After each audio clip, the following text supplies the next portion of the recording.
Baik, Assalamualaikum warahmatullahi wabarakatuh. Selamat siang dan salam sejahtera bagi kita semua. Om Swastiastu, Namo Buddhaya, salam kebajikan untuk semua.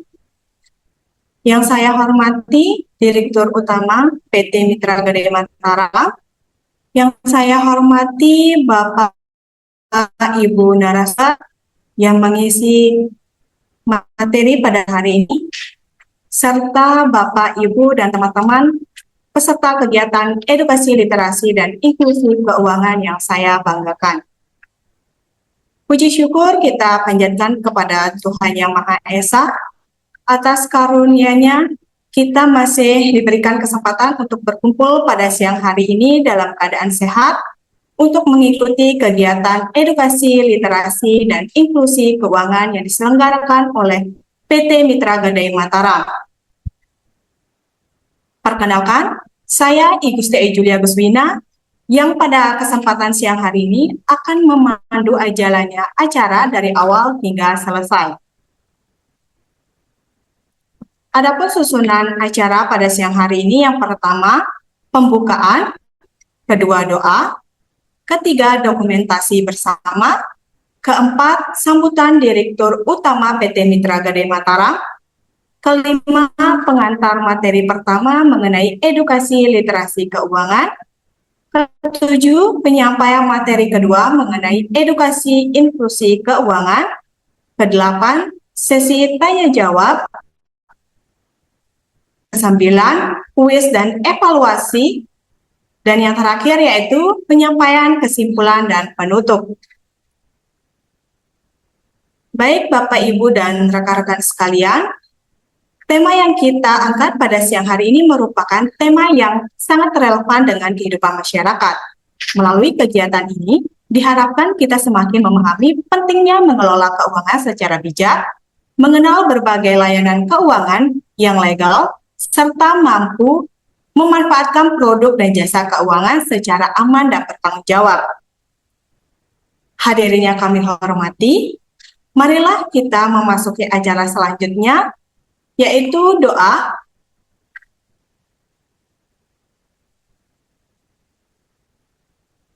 yang akan dipimpin oleh Saudara Khairul Nufuzi. Kami persilakan.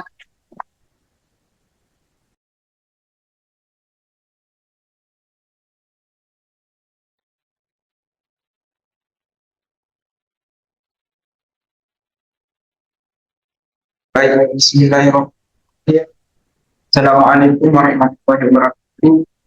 Om Swastiastu, salam, nama budaya, salam sejahtera kita semua. Perkenalkan, nama saya Heru Nusi. Sebelum kita mulai webinar pada siang hari ini, marilah kita sama-sama agama dan kepercayaan masing-masing. Semoga webinar pada siang hari ini memberikan ilmu yang bermanfaat dan bermanfaat untuk kita semua. Bismillahirrahmanirrahim. Ya Allah, Tuhan yang Maha Pengasih dan Maha Penyayang, pada hari ini kami bersyukur atas nikmat dan karunia-Mu sehingga Engkau mempertemukan kami dalam acara-Mu.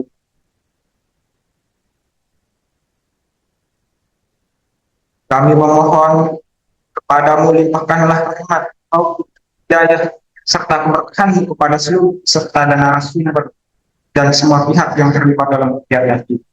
Ya Allah, jadikanlah webinar ini sebagai majelis yang penuh manfaat dan keberkahan. Bukakanlah hati dan pikiran kami agar mampu memahami setiap ilmu yang disampaikan dan dapat mengambil hikmah darinya serta mengamalkannya dalam kehidupan sehari-hari. Karuniakanlah kepada kami narasumber kelancaran dalam menyampaikan ilmu dan kepada seluruh peserta kemudahan dalam menerima ilmu yang bermanfaat. Ya Allah, bimbingilah kami agar senantiasa menjaga adab, saling menghormati, serta menjadikan setiap diskusi langsung dengan penuh kebijaksanaan. Jauhkanlah kami dari segala bentuk kesalahpahaman, selisihan, dan hal-hal yang tidak Engkau ridhai.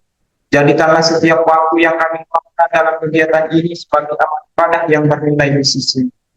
Ya Allah, ampunilah dosa-dosa kami dosa kedua orang tua kami, para pemimpin kami, serta seluruh kaum muslimin muslimat, baik yang berhidup maupun yang sudah terdahulu.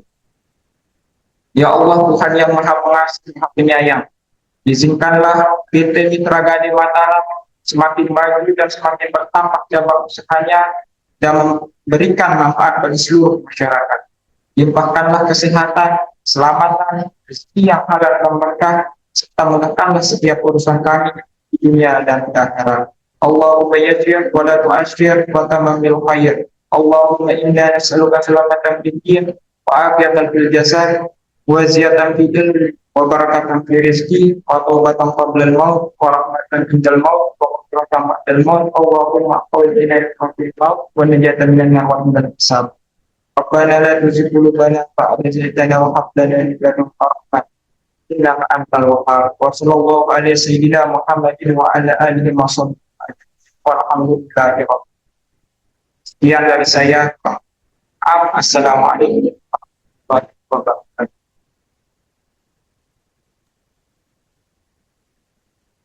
Baik, terima kasih kepada Saudara Hairul Nufus. Selanjutnya kita akan memasuki sesi dokumentasi bersama. Kepada seluruh peserta, kami mohon perkenan untuk menyalakan kamera sejenak untuk melakukan sesi dokumentasi. Untuk teman-teman, mungkin bisa di on kamera.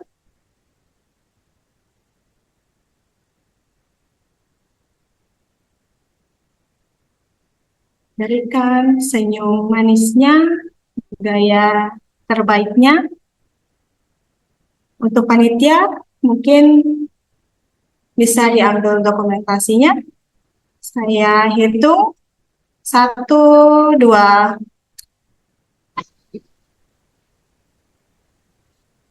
Oke, lagi sekali. 1, 2.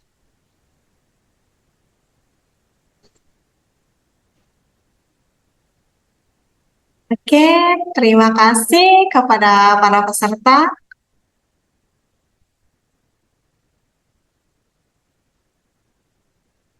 Selanjutnya kita memasuki acara sambutan dari Direktur Utama PT Mitra Gade Mataram kepada Bapak Wayan Yogi Asmara AMDKOM. Kami persilakan.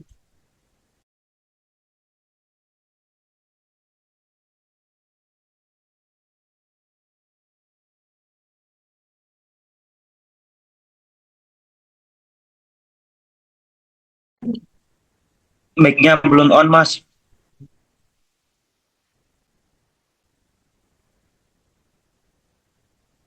Assalamualaikum warahmatullahi wabarakatuh.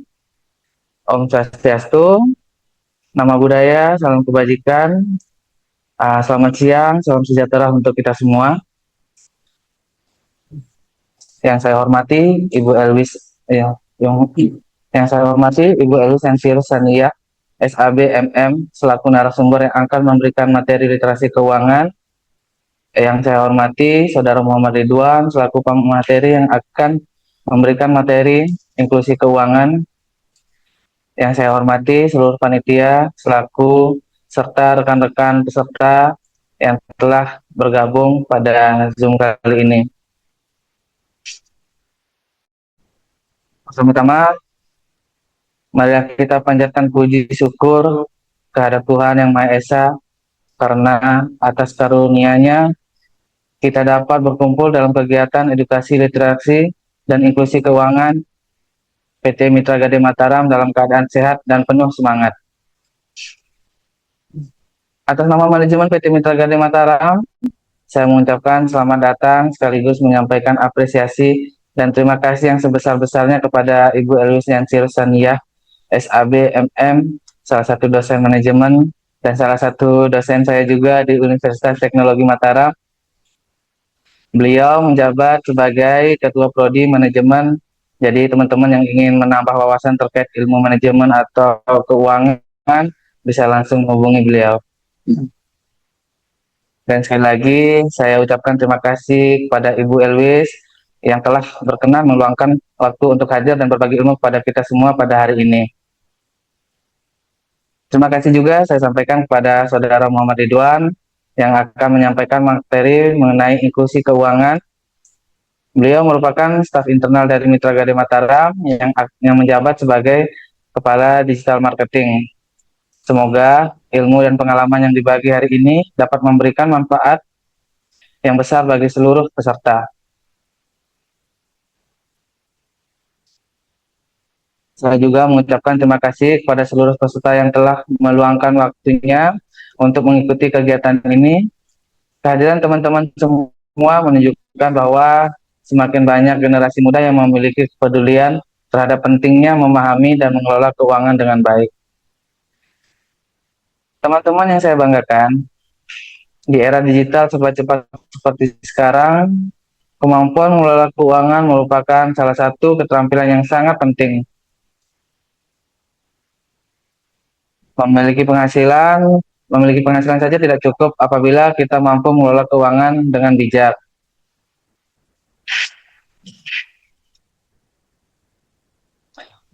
Di sisi lain, memahami cara memanfaatkan layanan keuangan yang resmi, aman, dan sesuai kebutuhan juga menjadi bekal yang tidak kalah penting. Melalui kegiatan ini, PT Mitra Gade Mataram ingin terus berkontribusi dalam meningkatkan pemahaman masyarakat mengenai literasi dan inklusi keuangan. Kami berharap kegiatan ini tidak hanya menjadi penyampaian materi, tetapi juga menjadi ruang diskusi yang bermanfaat sehingga peserta memperoleh wawasan baru yang dapat diterapkan dalam kehidupan sehari-hari. Saya mengajak seluruh peserta untuk mengikuti kegiatan ini dengan sungguh-sungguh. Jangan ragu untuk bertanya, berdiskusi, dan memanfaatkan kesempatan berharga ini sebaik mungkin. Semoga setiap materi yang disampaikan dapat menambah wawasan, pengetahuan, serta memberikan manfaat bagi kita semua. Sebelum saya mengakhiri sambutan ini, saya kembali mengucapkan terima kasih kepada Bapak Ibu pemateri atas kesediaan berbagi ilmu, pada panitia yang telah bekerja keras mempersiapkan kegiatan ini, dan kepada seluruh peserta atas partisipasi serta antusiasmenya.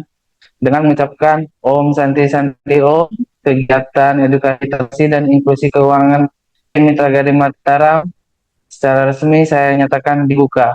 Terima kasih. Wassalamualaikum warahmatullahi wabarakatuh.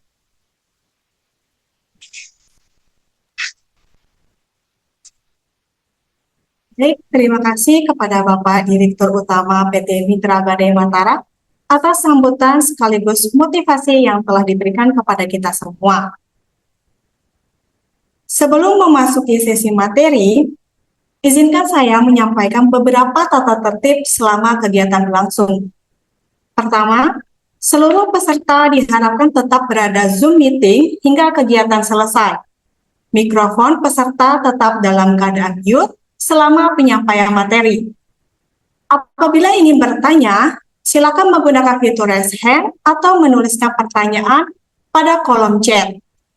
Diharapkan seluruh peserta mengikuti kegiatan dengan tertib agar acara berjalan lancar. Selanjutnya, sebelum memulai sesi diskusi juga, saya ingin menyampaikan kepada para peserta untuk mohon menyimak materi yang akan disampaikan oleh para narasumber, karena nanti di sesi akhir itu ada sesi quiz. Nanti di sana linknya bisa diperoleh melalui kolom chat ya. Jadi untuk para peserta saya mohon untuk menyimak materi-materi yang akan disampaikan oleh para narasumber pada siang hari ini. Hari ini kita akan belajar dua hal yang saling berkaitan. Yang pertama yaitu tentang literasi keuangan. Sederhananya, bagaimana cara kita lebih pintar mengelola uang melalui dari mengatur pengeluaran, membuat keputusan keuangan yang tepat, sampai menghindari kesalahan-kesalahan yang sering terjadi dalam mengelola keuangan. Setelah itu kita akan membahas mengenai inklusi keuangan. Kalau tadi kita belajar cara mengelola uang, maka nanti kita belajar cara memanfaatkan layanan keuangan yang aman dan sesuai kebutuhan. Baiklah, kita akan memasuki sesi pertama, yaitu penyampaian materi mengenai edukasi literasi keuangan yang akan disampaikan oleh Ibu Elwis Yansiro Saniah, SABMM, selaku Kepala Prodi Manajemen Universitas Teknologi Mataram. Kepada Ibu Elwis Yansiro Saniah, SABMM, kita memberikan penyampaian materi dengan durasi 40 menit, nggih. Untuk itu, waktu dipersilahkan. Baik, terima kasih Mbak Gusti Ayu. Sebelumnya izinkan saya untuk share screen, nggih.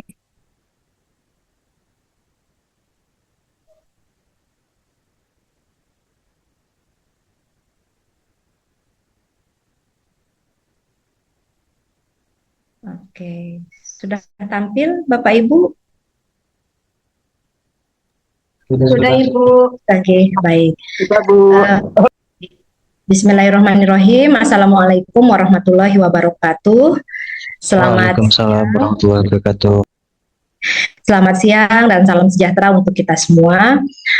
Terima kasih sebelumnya atas kesempatan yang diberikan kepada saya dari PT Mitra Gadai Mataram untuk ikut berbagi dalam memberikan materi tentang edukasi mengenai literasi keuangan pada siang hari ini. Jadi Bapak Ibu yang saya hormati dan rekan-rekan mahasiswa, saya melihat wajahnya dari para peserta banyak yang masih muda-muda ya. Jadi mungkin ini kalangan mahasiswa atau mungkin SMA barangkali ya. Jadi sangat menyenangkan sekali di usia masih muda rekan-rekan mahasiswa mau belajar untuk memahami tentang literasi keuangan. Jadi penting memang bagi kita untuk bijak dalam mengelola keuangan kita. Oke, jadi rekan-rekan mahasiswa dan Bapak Ibu yang saya hormati, bahwa kita ketahui bahwa saat ini hampir semua orang itu setiap bulan dapat duit, ya. Dapat duit. Tapi ternyata tidak semua orang mampu mengelola uang yang diterima tersebut dengan baik tentunya ya. Jadi banyak orang yang penghasilannya besar tapi ternyata nggak cukup gitu.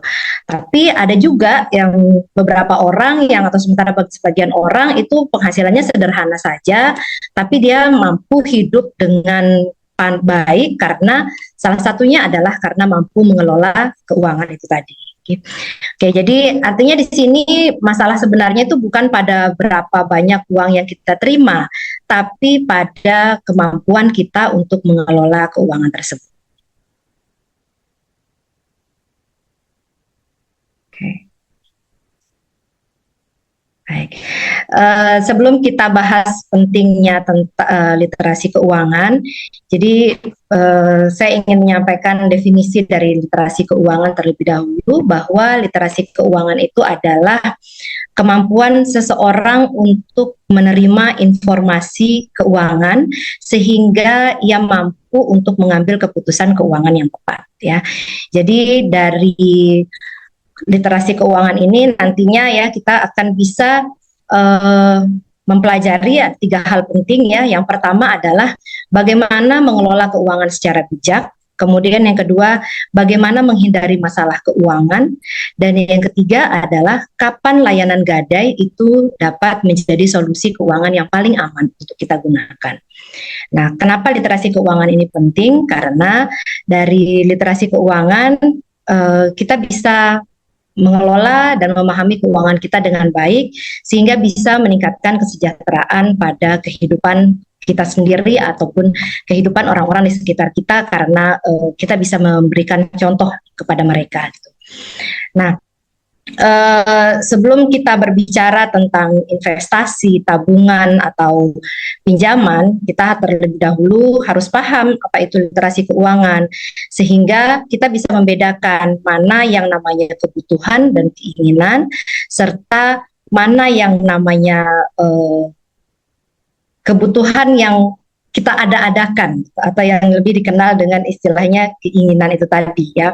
Jadi orang yang punya literasi keuangan ini biasanya mampu membedakan kebutuhan dan keinginan, kemudian dia mampu menyusun anggaran, kemudian mampu menabung, kemudian mampu menghindari utang yang berlebihan, serta bisa mempersiapkan masa depan.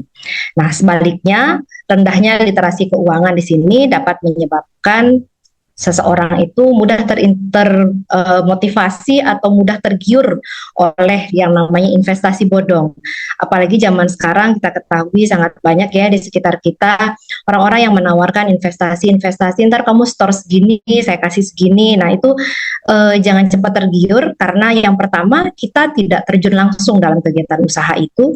Kemudian yang kedua kita tidak tahu seberapa besar sih atau seberapa serius dia menjalankan usaha itu, sehingga karena pada prinsipnya memang yang namanya penanam modal atau investor itu kan tidak bisa menuntut seperti pemberi pinjaman ya, tidak bisa menuntut seperti pemberi pinjaman yang bahwa setiap bulan kamu harus setor sekian ke saya. Nah, sementara kalau kita tergiur investasi bodong seperti itu, maka kita bisa saja akhirnya aduh mau nagih kemana nih, aduh mau minta uangnya kemana gitu. Nah itu yang seharusnya kita hindari. Kemudian jangan sampai juga kita terjebak pada pinjaman ilegal. Nah zaman sekarang kita tahu banget bahwa yang namanya pinjol ya, pinjaman online itu sangat cepat dan sangat mudah prosesnya, sehingga jangan sampai karena adanya keinginan-keinginan yang kita ada-adakan itu akhirnya membuat kita tergiur untuk ikut atau ikut-ikutan pakai pinjol. Nah, kemudian yang berikutnya adalah kalau sudah terus-menerus seperti itu terjadi, maka tidak menutup kemungkinan kita akan mengalami yang namanya kesulitan keuangan. Jadi kan ada dua orang dengan penghasilan sama, yaitu sama-sama penghasilannya 5 juta, yang satu bisa menyisihkan 500.000 untuk tabungan dan dana darurat setiap bulannya, sementara yang satunya lagi menghabiskan seluruh gajinya setiap bulan. Maka 5 tahun kemudian itu kita bisa melihat bahwa sangat berbeda ya. Jadi bukan karena gajinya yang mungkin bertambah atau bagaimana, tetapi lebih kepada bagaimana cara mereka mengelola keuangan yang berbeda. Karena sejatinya kemampuan mengelola keuangan itu nantinya itu akan menjadi habit atau kebiasaan yang secara terus akan berlangsung dalam kehidupan kita, gitu. Sehingga penting bagi kita untuk belajar dari sekarang bagaimana membedakan antara mana kebutuhan, mana keinginan, serta yang paling penting adalah selalu berusaha untuk menyisihkan sebagian dari penghasilan kita atau 10% paling tidak dari penghasilan kita itu untuk kita sisihkan sebagai dana darurat atau tabungan. Gitu. Nah, jadi kalau saya tanya nih, menurut Bapak Ibu, para peserta dan rekan-rekan mahasiswa, kira-kira lebih memilih mana?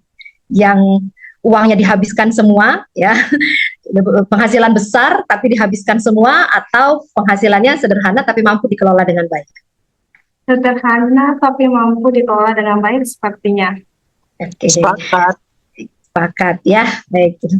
Kita lanjutkan ke materi berikutnya. Nah, jadi dengan kita dengan literasi keuangan, tahap selanjutnya yang harus kita lakukan itu adalah membuat anggaran. Ya, jadi kita harus membuat anggaran. Di sini ketika terima uang, banyak orang bilang, uangnya cepat habis. Nah, uang cepat habis ini padahal disebabkan bisa karena mereka sendiri yang nggak tahu gimana caranya menggunakan uang tersebut. Nah, jadi anggaran itu berfungsi seperti peta jalan ya, peta untuk perjalanan kita.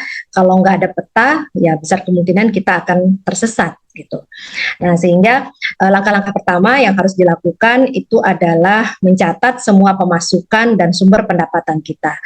Sumber pemasukan itu pertama, yang utama ya, biasanya kan gaji. Kemudian yang kedua adalah honor. Kemudian honor-honor kegiatan, biasanya kalau ada kegiatan ini di kantor ada honornya, itu dihitung juga tergantung dari berapa kegiatannya.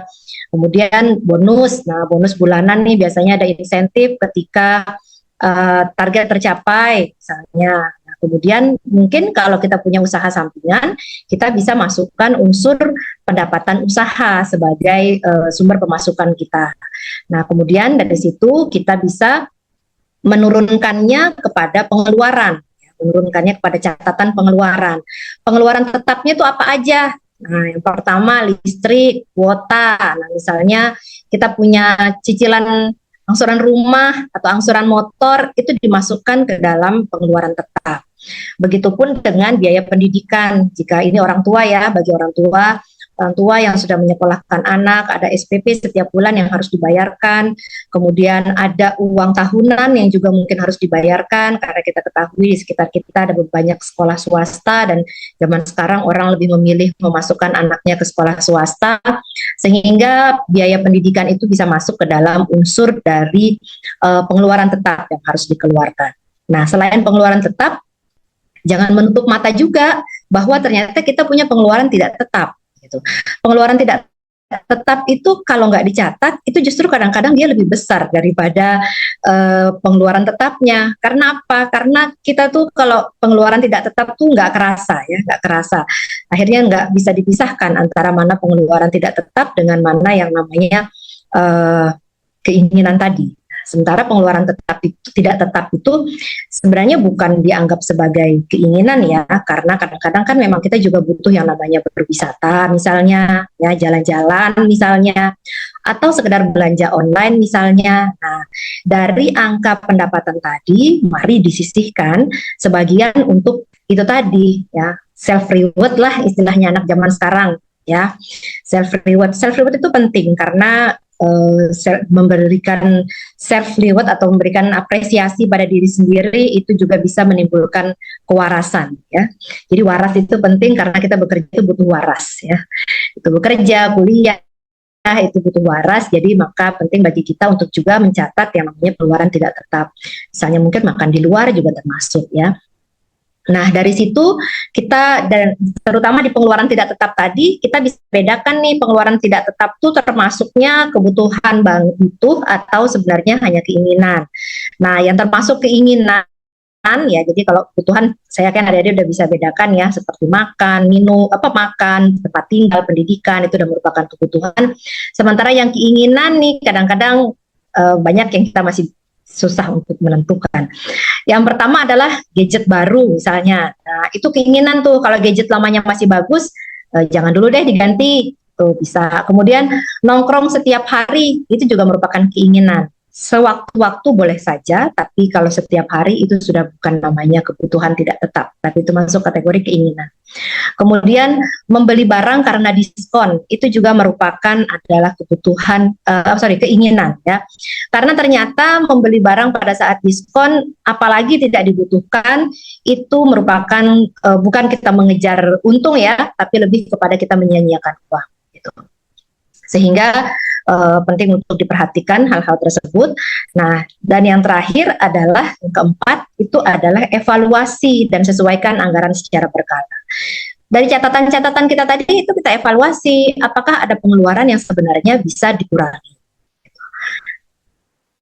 Kemudian, nah ini pentingnya dana darurat tadi yang saya sampaikan. Dana darurat itu sangat penting karena kita tidak tahu kehidupan kita berjalan itu mungkin ada kebutuhan-kebutuhan yang sifatnya mendesak, seperti misalnya motor yang tiba-tiba pecah ban. Ternyata pada saat dibongkar sama tukang bengkelnya, oh nggak bisa nih, cuma ditambal Pak, harus ganti ban. Nah itu kan namanya kebutuhan mendesak, padahal harga ban juga tidak murah gitu. Contoh kecil aja nih yang sering kita alami. Kemudian sakit, kehilangan pekerjaan, nauzubillah ya, dan apalagi sampai terjadi bencana seperti yang pernah kita alami beberapa tahun yang lalu, seperti COVID misalnya, seperti gempa bumi pada saat itu misalnya. Nah, sehingga banyak orang yang memang ketika menghadapi kondisi darurat itu akhirnya memutuskan meminjam karena nggak ada cadangan dananya. Kadang-kadang kita meminjam di saat mendesak itu tidak menutup kemungkinan bisa terjerat pada bunga yang tinggi. Itu sehingga tips idealnya adalah bagi yang masih lajang itu sisihkanlah sebesar 3 sampai 4 bulan dari pengeluaran. Bagi yang sudah menikah itu 6 bulan dari pengeluaran, dan bagi rekan-rekan yang memiliki usaha itu bisa 6 sampai 12 bulan dari besarnya pengeluaran setiap bulannya. Lalu kapan kita bisa menggunakan utang? Nah, jadi utang itu nggak selalu buruk ya, utang itu nggak selalu buruk, asalkan utang itu digunakan untuk kegiatan produktif. Yang bahaya adalah utang yang digunakan tidak secara bijak. Nah, contohnya utang yang produktif itu adalah modal usaha, kemudian membeli alat-alat kerja, misalnya kita tukang gitu ya, tukang itu ya butuhnya gergaji misalnya, butuhnya peralatan-peralatan pertukangan lainnya, itu kita butuh karena apa? Karena itu kan sebagai alat kerja kita. Kalau alatnya nggak ada, kita nggak bisa dong terima orderan mau bikin jendela misalnya. Oh, nggak ada serutan, wah kacau dong, nggak bisa dong orang ngasih kerjaan ke kita jadinya ya. Kemudian eh, berikutnya adalah utang yang berpotensi untuk menghasilkan pendapatan. Jadi utang yang digunakan untuk modal usaha tadi ya berpotensi untuk mendapatkan penghasilan. Nah, contoh utang yang konsumtif itu adalah beli gadget baru padahal yang lama masih bagus. Kemudian liburan menggunakan kartu kredit. Nah, bank juga sekarang sering tuh menawarkan kartu kredit kepada kita karena ada kartu kredit yang gampang tinggal digesek, maka kita kadang-kadang tergiur untuk menggunakannya padahal itu bukan kebutuhan. Seperti salah satunya adalah liburan tadi. Kemudian ikut-ikutan membeli barang karena gengsi atau FOMO ya, FOMO biasanya nih anak muda biasanya suka FOMO ya. Yang tua juga sih kadang-kadang ya, yang tua juga suka FOMO. Nah, jadi utang seperti ini tuh tidak menghasilkan apa-apa gitu. Jadi sebaiknya itu dihindari. Nah, aturannya kita bisa pakai aturan utang, menggunakan hutang itu aturannya adalah jangan melebihi 30% dari penghasilan. Jadi itu yang harus kita pahami. Jadi kalau 6 juta berarti utang kita jangan melebihi dari 1,8. Karena kalau melebihi dari angka segitu tidak menutup kemungkinan kita akan kena risiko gagal bayar. Nah, ada prioritas pelunasan hutang yaitu utamakan untuk melunasi hutang dengan bunga yang tinggi terlebih dahulu. Nah, yang perlu dipahami ketika kita akan mengajukan pinjaman itu adalah pahami bunganya dan tenornya. Jangan sampai bunganya terlalu besar sehingga kita kesulitan untuk melakukan pembayaran.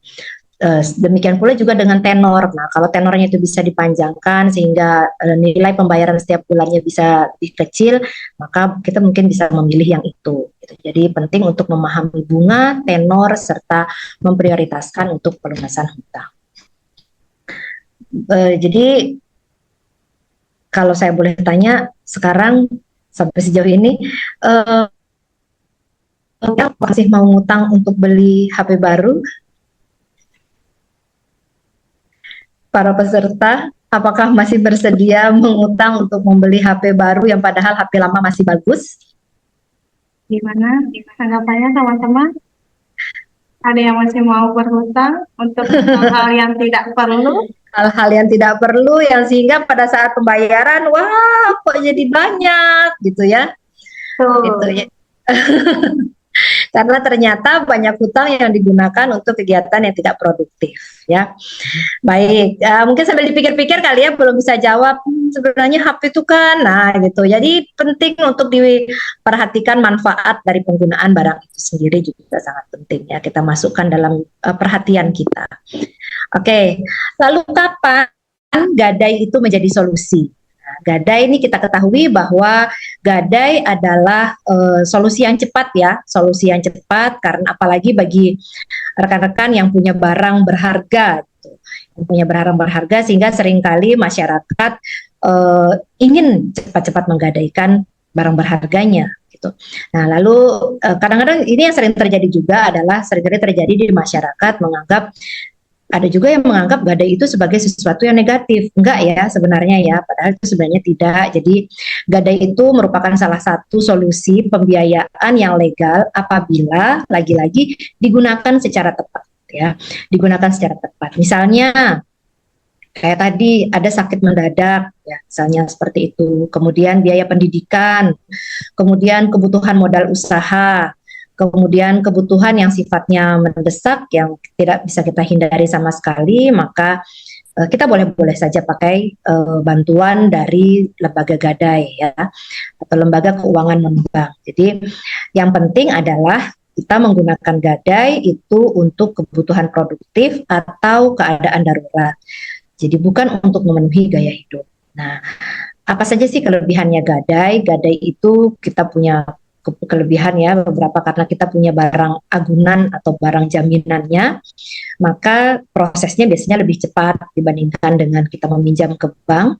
Prosesnya lebih cepat, syaratnya lebih mudah, kemudian barang yang digadai itu tetap bisa menjadi milik nasabah, tentu dengan ditebus kembali setelah seluruh rangkaian pembayarannya selesai dilakukan ya. Itu jadi gadai itu nggak tabu, gadai itu nggak haram ya, gadai itu bukan sesuatu yang ditakuti, tetapi asal kita bisa menggunakannya pada kondisi yang tepat. Nah, layanan gadai ya, layanan gadai ini macam-macam, ada yang menggunakan emas, ada yang menggunakan elektronik, ada barang elektronik, ada yang kendaraan dan barang berharga lainnya yang bisa dijadikan sebagai jaminan gadai. Nah, kemudian dalam proses kita melakukan gadai itu di awal pada saat calon konsumen atau calon debitur ya, calon debitur itu ingin meminjam uang di lembaga pegadaian, maka kita bisa membawa barang gadai kita, kemudian nanti barang gadai itu akan ditaksir nilainya oleh penaksir profesional dari perusahaan tersebut untuk menentukan berapa besarnya nilai pinjaman yang bisa dibiayai dengan layak ya, tentu dengan yang sesuai dengan barang yang kita bawa tadi gitu. Kemudian biasanya ada pilihan jangka waktu ya, tergantung dari kita, dan tergantung dari kita nih, itu tadi kita bisa menentukan penghasilan kita berapa, pengeluaran kita berapa, kemudian dari situlah kita bisa menentukan pilihan mau jangka waktu yang berapa, jika memang dari lembaga gadainya memberikan jangka waktu yang sifatnya fleksibel dengan opsi perpanjangan yang sesuai dengan kebutuhan. Kemudian di gadai itu tentu karena ini pinjaman ya, tentu kita ada yang namanya bunga, karena bunga memang berlaku di lembaga keuangan baik bank maupun non bank, tentu dengan penyampaian yang transparan sesuai dengan kebutuhan yang berlaku gitu. Jadi ada sesuai dengan ketentuan yang berlaku. Jadi pandai-pandailah rekan-rekan dalam memilih lembaga gadai atau perusahaan gadai, karena juga ada beberapa perusahaan gadai yang tidak diawasi oleh OJK atau mungkin yang dia tidak transparan dalam proses penyampaian mengenai besarnya bunga serta tenor atau masa waktu dari gadai tersebut gitu. Nah, di sekitar kita ya, atau di wilayah kita di Mataram, kita punya yang namanya PT Mitra Gadai Mataram ya. Ini adalah perusahaan gadai yang resmi dan terdaftar di OJK. Nah, ini bisa menjadi alternatif dalam kondisi keuangan, kita butuh keuangan berdesak sehingga butuh bantuan untuk tambahan biaya misalnya atau tambahan modal misalnya. Nah, jadi lembaga gadai ini sudah berizin OJK, dalam kegiatan operasionalnya juga diawasi oleh OJK dan memiliki komitmen untuk melayani masyarakat. Nah, gadai yang ditawarkan di sini, kalau tadi di slide sebelumnya ada gadai yang pakai emas ya, seperti yang sering diketahui mungkin pegadaian milik pemerintah itu ya. Nah, kalau di sini yang digadai bisa adalah barang elektronik, kendaraan, dan barang berharga lainnya. Emas juga mungkin bisa ya, Mbak Gusti ya? Kalau untuk saat ini Mas belum. Belum. Ya, masih seputar elektronik dan kendaraan aja ya. Oke, baik. Nah, jadi itu kemudian keunggulan yang diberikan oleh PT Mitra Gadai Mataram ini yaitu memiliki bunga yang kompetitif, kemudian prosesnya transparan, aman, tentu aman di sini dari sisi data kita sebagai nasabah, kemudian tentu juga aman dari sisi barang yang kita gadaikan, dan memiliki komitmen penuh untuk kepuasan nasabah ya. Nah, langkah-langkah yang dilakukan, yang kita bisa lalui dalam proses atau prosedur kita meminjam di PT Mitra Gadai Mataram, yang pertama tentu bawa barang jaminannya, jangan cuma bawa diri ya, bawa barang jaminannya, kemudian membawa identitas diri, kemudian selanjutnya seperti yang tadi sudah disampaikan, barang jaminan itu akan dinilai oleh penaksir di perusahaan, kemudian ditentukan berapa nilai yang bisa berikan atas barang tersebut ya, barulah selanjutnya pencairan dana dan penyimpanan barang jaminan secara aman ya. Oke, jadi mungkin contohnya adalah Pak Ahmad misalnya membutuhkan modal 3 juta, kemudian dia bawa barang gadainya elektronik, misalnya laptop misalnya ya, kemudian petugas akan melakukan penaksiran, disepakati berapa nilai pinjamannya, dana langsung dicairkan, dan ketika pinjaman sudah lunas, maka barang yang digadaikan tadi itu bisa dikembalikan atau diambil oleh pemiliknya ya. Nah, lalu ini makanya tadi Ibu jelaskan bahwa dalam proses kita menggadaikan barang, kita perlu tahu bahwa tempat itu adalah resmi ya, sudah resmi diawasi oleh OJK. Juga dalam proses penaksiran barang, dalam proses dia menyampaikan bunganya berapa, tenornya bagaimana, itu harus transparan. Karena apa? Karena ini yang harus kita hindari adalah bahaya pinjaman ilegal ya. Karena pinjaman-pinjaman ilegal itu menakutkan ya, kalau saya bilang ya, menakutkan karena dia satu, bunganya tinggi dengan biaya yang tersembunyi. Tentu itu akan merugikan kita sebagai peminjam. Kemudian yang kedua, penagihannya nggak mesti. Nah, nggak mesti ini kan susah. Ya kalau pas kita lagi ada duit, nah penagihannya tuh nggak manusiawi. Kadang-kadang ada yang saya pernah tuh dapat, bukan saya yang minjem, bukan saya yang ini, tapi salah satu orang yang ada di institusi, karena menemukan nomor saya, mendapatkan nomor saya, akhirnya saya deh yang jadi korbannya. Saya dikata-katain, dimonyet-monyetin, astagfirullah. Udah lagi tidur siang lagi, enak-enaknya tidur siang, langsung melotot, gak jadi bisa tidur siang ya. Ya, jadi itu yang perlu diperhatikan. Maka dari itu perlu untuk memperhatikan dengan baik atau mengenal dengan baik lembaga gadai yang dipilih untuk menjadi tempat untuk kita menyelesaikan masalah kita. Kemudian ada juga lembaga gadai yang atau pinjaman ilegal yang menyalahgunakan data pribadi. Jadi termasuk itu juga yang saya alami, itu yang saya ceritakan tadi. Dia udah ngancam akan menyebarkan data pribadi orang itu, kemudian dia akan bahkan sampai membawa-bawa nama institusi, akan melakukan pencemaran, akan memalukan dan sebagainya. Jadi perlu hati-hati sekali terhadap pinjaman ilegal yang ada di sekitar kita saat ini, karena saat ini memang lagi menjamurnya ya pinjaman-pinjaman ilegal. Jadi pastikan bahwa lembaga tersebut diawasi OJK, kemudian bunganya transparan, tenornya juga transparan, sehingga kita sama-sama enak gitu. Nah, ada tips finansial sehat bagi kita semua, seperti yang Ibu bilang bahwa yang saya bilang tadi, literasi keuangan itu habit ya, habit kebiasaan menabung itu nggak bisa tiba-tiba muncul kalau kita tidak membiasakannya sejak dini. Oleh karena itu, mulai dari sekarang belajarlah untuk menabung seberapapun itu ada penghasilan. Upayakan disisihkan paling tidak 10% dari penghasilan setiap bulannya. Apalagi angka sudah menyentuh misalnya 5 juta ya, upayakanlah 300, 500 itu disisihkan setiap bulan sebagai dana cadangan yang dibutuhkan, yang bisa kita gunakan di saat kondisi mendesak. Kemudian kita bisa mulai dengan investasi dan memiliki asuransi sejak dini. Mungkin yang paling gampang dan murah saat ini mungkin bisa BPJS Kesehatan ya, kita bisa lakukan itu, investasi sedikit-sedikit, dicicil, ditabung untuk membeli emas misalnya ya. Dan yang harus dihindari tentunya adalah menghindari gaya hidup konsumtif dan pengeluaran impulsif atau impulsif buying. Nah, impulsif buying ini sering terjadi di sekitar kita karena iklan, misalnya iklan yang kita lihat, wah kayaknya bagus ya. Nah ternyata niatnya nganterin teman, ternyata yang melakukan pembelian tiba-tiba justru kita yang nganterin teman-temannya itu tadi ya. Nah itu dikenal dengan istilah impulsif buying. Jadi pembelian secara tiba-tiba, tidak terencana, itu juga bisa menguras isi kantong kita. Ya, apalagi barang yang dibeli adalah barang dengan harga yang cukup mahal gitu.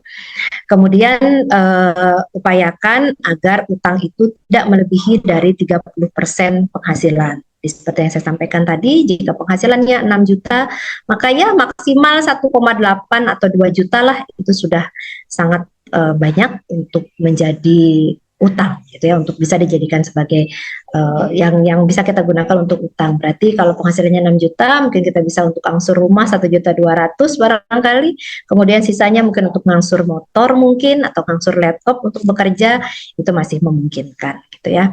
Jadi bukan tidak boleh berhutang, bukan tidak boleh memiliki segala sesuatu melalui hutang, tapi kita perlu bijak dalam menentukan bahwa penghasilan saya berapa, kebutuhan hidup saya yang tetap itu berapa, lalu berapa yang bisa saya danakan untuk, yang bisa saya sisihkan untuk digunakan sebagai hutang dalam membeli barang-barang yang saya butuhkan misalnya. Gitu. Jadi itu yang perlu diperhatikan ya rekan-rekan, agar kondisi keuangan kita tidak segera terpuruk ya, artinya ketika kita mengalami hal-hal yang tidak diinginkan gitu. Artinya kita masih bisa bertahan dalam kondisi yang tidak kita inginkan pun gitu.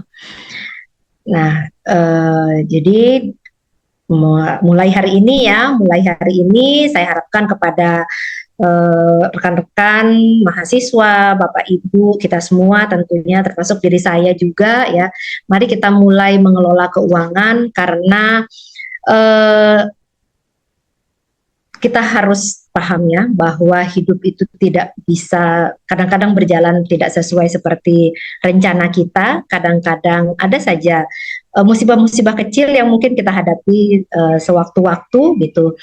Jadi mari kita menyisihkan 10% dari penghasilan itu untuk tabungan, buat anggaran bulanan, hindari belanja impulsif atau impulsif buying tadi, kemudian siapkan dana darurat, kemudian mulai berinvestasi pada tabungan atau pada emas mungkin sesuai kemampuan ya tentunya, dan gunakan utang secara bijak. Dan manfaat kita bisa memanfaatkan lembaga keuangan non-bank seperti Pegadaian, tentu yang resmi, agar bisa membantu kita untuk menyelesaikan kondisi-kondisi yang di luar dugaan tadi gitu. Demikian mungkin materi yang bisa saya sampaikan. Silahkan jika ada pertanyaan. Jadi pada akhirnya saya ingin menyampaikan bahwa kesejahteraan finansial tidak ditentukan oleh berapa besarnya penghasilan, tapi sangat ditentukan oleh kemampuan kita dalam mengelola keuangan yang kita peroleh.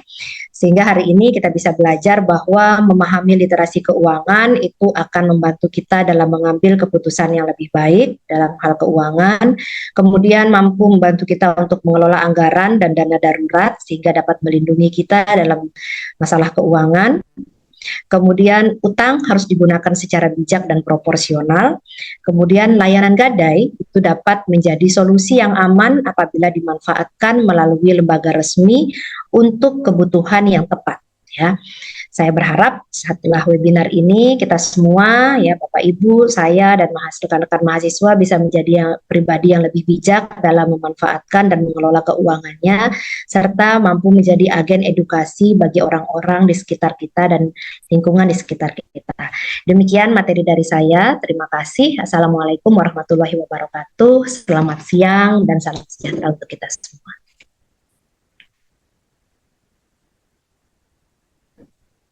Baik, terima kasih kepada Ibu Elwis Yansirus Sania SABMM atas materi yang sangat informatif dan bermanfaat mengenai literasi keuangan bagi kita semua pada siang hari ini.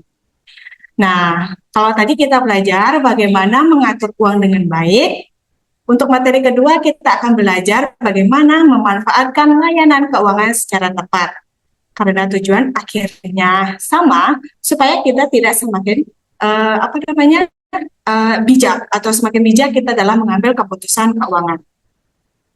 Untuk teman-teman yang tadi udah banyak banget yang bertanya mengenai materi pertama ini, mungkin kita akan tahan dulu karena kita nanti ada untuk sesi tanya jawab yang mungkin nanti bisa dibahas di sana.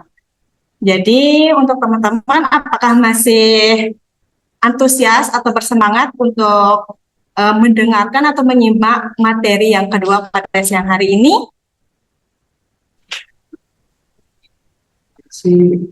Oke, kayaknya masih ya. Baik untuk materi kedua, yaitu kita akan memasuki materi mengenai edukasi inklusi keuangan yang akan disampaikan oleh saudara kita yaitu Muhammad Redwan selaku Kepala Digital Marketing PT Mitra Gadai Mataram. Kepada saudara Muhammad Redwan, waktu dipersilahkan. Ya, Assalamualaikum warahmatullahi wabarakatuh. Sudah jelas Pak, suaranya? Sebelumnya, kalau saya ucapkan terima kasih yang sangat banyak kepada moderator kita dan sekaligus pemateri pertama dan PT Mitra Gadai Mataram yang telah memberikan kesempatan untuk kita bareng-bareng belajar tentang literasi dan inklusi keuangan. Baik, kalau kita lanjut, perkenalkan nama saya Ridwan. Saya adalah mahasiswa manajemen semester 4 yang saat ini di Universitas Teknologi Mataram, termasuk pemateri sebelumnya menjabat sebagai wakil saya, dan saya adalah menjabat di PT Mitra Gadai Mataram sebagai Kepala Divisi Digital Marketing sekaligus sebagai pelayanan nasabah. Dan dia jadi baik, kita lanjut ke materi terkait tentang inklusi keuangan. Oke, sebelum kita lanjut ke materi, mungkin inklusi keuangan ini sangat asik banget bagi teman-teman di sini. Inklusi keuangan membuka akses keuangan masyarakat. Oke. Sebelum kita lanjut ke materi, kita harus mengetahui di dalam kegiatan yang saya akan paparkan. Yang pertama, memahami apa itu inklusi keuangan, mengetahui pentingnya akses layanan keuangan, mengenal berbagai pilihan pembiayaan, dan mengetahui tentunya PT Mitra Gadai Mataram, dan memahami tahapan memperoleh pelayanan. Oke. Ya, sebelum kita lanjut, kita coba bahas apa perbedaan dari literasi dan inklusi keuangan untuk mengetahui lebih tentang inklusi keuangan. Jadi literasi keuangan adalah pengetahuan dan pemahaman tentang produk serta layanan keuangan. Sedangkan inklusi keuangan sendiri adalah kebiasaan masyarakat dalam mengakses dan menggunakan keuangan. Dan literasi keuangan sendiri berfokus pada edukasi. Sedangkan inklusi keuangan berfokus pada akses layanan. Masyarakat memahami cara mengelola keuangan lebih literasi, dan sedangkan inklusi masyarakat dapat memanfaatkan layanan sesuai kebutuhan. Kita bayangkan sendiri, kita memahami dengan sangat tentang literasi keuangan, namun tidak ada akses juga kayaknya kurang. Jadi bagaimana jika kita memahami betul bagaimana tentang keuangan dan bagaimana cara mengaksesnya. Oke, baik. Mengapa inklusi keuangan itu penting? Yang pertama, tidak mengetahui, masih banyak masyarakat kita yang tidak mengetahui layanan keuangan yang tersedia. Tuh, di tempat kuliah sendiri, yang kita ambil contoh yang paling sederhana, tidak mengetahui bagaimana cara pengajuan atau mendapatkan layanan keuangan itu sendiri. Selanjutnya, menganggap layanan keuangan itu rumit. Itu gambaran kita semua tentang layanan keuangan itu sangat rumit. Dan selanjutnya, tidak tahu syarat pengajuan dan tidak tahu harus bertanya kemana dan sulit menjangkau kantor layanan. Padahal akses pelayanan keuangan merupakan hak setiap masyarakat. Ya, baik, kita akan mengetahui dasar apa itu inklusi keuangan. Secara sederhana, inklusi keuangan adalah upaya memberikan kesempatan kepada seluruh masyarakat agar dapat mengakses layanan jasa keuangan yang aman dan mudah dijangkau sesuai kebutuhan. Jadi ada beberapa tahapan untuk inklusi keuangan, seperti masyarakat mendapatkan informasi, memberikan akses, mendapatkan layanan, dan itu kesejahteraan tentunya ketika semua masyarakat mendapatkan akses terhadap layanan keuangan. Di ekosistem layanan keuangan Indonesia sendiri itu ada dua. Yang pertama ada bank dan lembaga keuangan non-bank. Apa itu sistem keuangan bank dan lembaga keuangan bank? Jadi lembaga keuangan bank merupakan lembaga yang menghimpun dana masyarakat dalam bentuk simpanan dan menyalurkannya kembali dalam bentuk pembiayaan atau kredit. Tentu untuk bank sendiri kita tidak asing sekali karena semua kegiatan tentang keuangan dikelola oleh bank seperti tabungan, giro, deposito, transfer dana, kredit, mobile banking maupun internet banking. Bagi yang di sini pantauan juga pasti menggunakan bank, yaitu mobile banking sebagai keuangan emergency. Jadi kita menggunakan saldo itu adalah salah satu merupakan layanan bank. Tapi banyak sekali dari kita yang mungkin masih asing dengan non bank. Jadi saya sedikit memberikan materi tentang perbedaan bank dan ini. Yang pertama, perbedaan yang paling dasar yaitu menghimpun dana masyarakat. Sedangkan non-bank tidak menghimpun dana seperti bank. Jadi non-bank tidak bisa dijadikan tempat menyimpan uang karena non-bank sendiri tidak menghimpun dana seperti bank. Selanjutnya menyediakan tabungan untuk bank, sedangkan non-bank sendiri fokus pada layanan tertentu. Nanti akan kita bahas salah satu layanan pada bank. Selanjutnya di bagian kredit perbankan disediakan oleh bank, sedangkan non-bank hanya fokus pada pembiayaan, asuransi, pegadaian, dan investasi. Bank sendiri produk lebih beragam dibandingkan perbankan. Kita sudah bahas sebelumnya beberapa produk dari bank sendiri, dan non-bank sendiri produk disesuaikan dengan bidang usahanya masing-masing. Baik, mengapa lembaga keuangan bank? Ada beberapa mungkin di benak kita, kayak kenapa sih harus ke non-bank, kenapa enggak bank aja yang sudah familiar. Yang pertama, pembiayaan dengan barang jaminan. Yang kedua, perlindungan risiko melalui asuransi. Non-bank sendiri yang legal dan sudah berizin resmi oleh OJK memiliki perlindungan risiko melalui asuransi. Adapun pembiayaan kendaraan, investasi di pasar modal, karena itu keuangan non-bank sebagai alternatif layanan. Apa yang dimaksud dengan akses keuangan? Kita sudah bahas inklusi adalah upaya untuk akses, dan apa itu akses sekarang? Akses keuangan itu sendiri. Akses keuangan berarti masyarakat mampu mengetahui layanan, memperoleh informasi, memahami persyaratan, dan menghubungi petugas menggunakan layanan bila diperlukan. Kita coba contoh keuangan bank konvensional.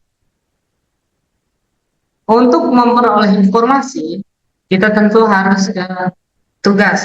Dan masing-masing sendiri punya layanan call center, namun ada beberapa kekurangan karena banyaknya orang yang memiliki bank dan menghubungi petugas itu sangat sedikit susah karena ketika sekarang itu ada AI, jadi sebelum kita langsung ke petugas kita dilayani oleh AI itu sendiri. Mungkin di sini teman-teman juga mengalami ketika kita punya masalah kayak bank. Sebelumnya kita sudah bahas tentang lembaga jasa keuangan, ada yang bank dan non-bank. Bagaimana dengan PT Mitra Gadai Mataram itu sendiri? Di mana posisinya? Oke, jadi lembaga jasa keuangan PT Mitra Gadai Mataram terletak pada bagian lembaga jasa keuangan non-bank Pegadaian. Jadi merupakan salah satu lembaga jasa keuangan bank yang menyediakan layanan pembiayaan melalui mekanisme Pegadaian sesuai ketentuan perusahaan.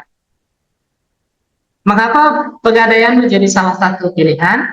Dikarenakan Pegadaian dapat menjadi alternatif pembiayaan bagi masyarakat yang memiliki barang bergerak dan ekonomi, dan tentu membutuhkan akses pembiayaan sesuai ketentuan perusahaan. Pegadaian bukan salah satu pilihan, namun sebagai alternatif yang dapat dipertimbangkan. Jadi pegadaian sendiri adalah salah satu alternatif yang paling mudah untuk mendapatkan akses pembiayaan. Hanya membutuhkan barang bergerak nilai ekonomi, maka uang dapat dicairkan. Barang bergerak apa saja nanti kita akan bahas di slide selanjutnya. Dan kita coba singgung, dari tadi kita bahas apa pegadaian. Apa itu pegadaian? Pegadaian adalah layanan pembiayaan dengan menjadikan barang bergerak tertentu sebagai jaminan sesuai dengan ketentuan perusahaan. Nah, di PT Mitra Gadai sendiri, barang yang diajukan akan melalui beberapa tahapan, yakni pemeriksaan, selanjutnya dilakukan penaksiran, penentuan nilai, dan proses pelayanan. Adapun beberapa tahapan yang kita coba singgung, yakni pertama mencari informasi. Apakah PT Mitra Gadai Mataram sudah legal? Legal tentunya.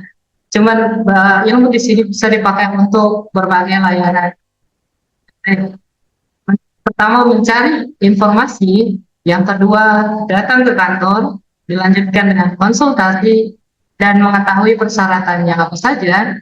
Selanjutnya dilakukan pengajuan barang, pemeriksaan dan hasil pelayanan. Itu di PT Mitra Gadai Mataram sendiri, apa saja yang perlu disiapkan? Yakni pertama identitas sesuai ketentuan. Untuk PT Mitra Gadai sendiri, kita meminta untuk setiap nasabah yang akan melakukan transaksi gadai harus memiliki atau harus sudah berumur di atas 17 tahun, yakni mempunyai KTP. Selanjutnya barang yang akan diajukan dan mengetahui jenis layanan, memahami persyaratan dan kepada petugas bila ada yang belum dipakai. Nah, untuk di PT Mitra Gadai Mataram sendiri, kami menerima berbagai barang elektronik, mulai dari perangkat komunikasi seperti smartphone, tablet, smartwatch, ada juga komputer, laptop, monitor. Selanjutnya kami juga menerima kamera,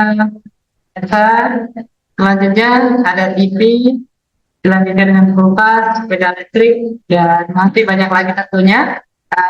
Mungkin ada barang lain yang termasuk elektronik dan tidak tercantum di sini, dan apabila masih memiliki nilai ekonomis, mungkin nanti bisa diajukan di makam yang tersedia untuk dipertimbangkan oleh penasihatnya. Selanjutnya kita akan melihat peta kantor pelayanan PT Mitra Gadai Mataram. Untuk di Mataram sendiri kami memiliki 13 cabang yang tersebar di seluruh kota Mataram. Adapun beberapa alamat mungkin bagi teman-teman di sini boleh di screenshot untuk semua alamat yang sudah tertera pada monitor. Yang pertama ada di Ketale, dilanjutkan Sriwijaya, Twitter, Brawijaya, Pagesangan, dan sampai nanti kantor pusat PT Mitra Gadai Mataram, jadi di Jalan Terusan Gunung Harta nomor 30 Jakarta.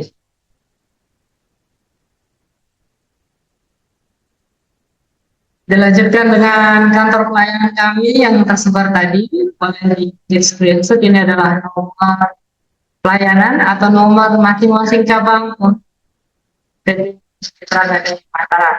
Di cabang Ketale, Sriwijaya, Twitter, dan sampai pada akhirnya di kantor pusat Mataram. Selanjutnya saluran informasi dan kontak kami, ini adalah saluran pengaduan dan admin umum untuk PT Mitra Gadai Mataram. Terdapat nomor WA, bisa hubungi kami melalui sosial media, yakni Facebook, Instagram, dan TikTok. Oke, setelah kita mengenal lebih tentang PT Mitra Gadai Mataram, mengapa bertanya sebelum mengajukan?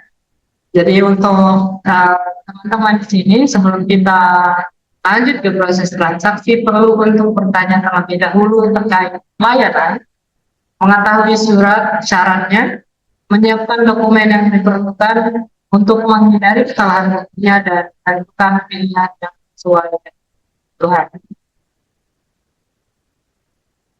Adapun tips menggunakan layanan pembiayaan secara bijak. Yang pertama, gunakan sesuai Tuhan. Jadi yang seperti disinggung di awal materi tentang literasi keuangan adalah gunakan jasa pembiayaan sebagai kebutuhan. Dan selanjutnya sesuaikan dengan kemampuan. Dan kita dapat tips tadi yaitu tidak boleh melebihi 30% dari penghasilan. Dilanjutkan dengan hindari pembiayaan yang tidak diperlukan. Yang seperti Ibu Elvi tadi disinggung bahwa hindari pembiayaan seperti konsumtif ataupun hal yang memang tidak diperlukan. Selanjutnya simpan bukti transaksi dan dokumen dengan baik.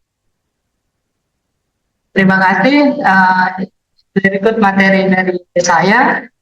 Dari PT Mitra Gadai Mataram, akses lebih dekat, layanan lebih mudah. Mari bersama-sama meningkatkan pemahaman dan akses masyarakat terhadap layanan keuangan yang aman, mudah dijangkau, dan bertanggung jawab. PT Mitra Gadai Mataram, dan terima kasih atas kesempatannya.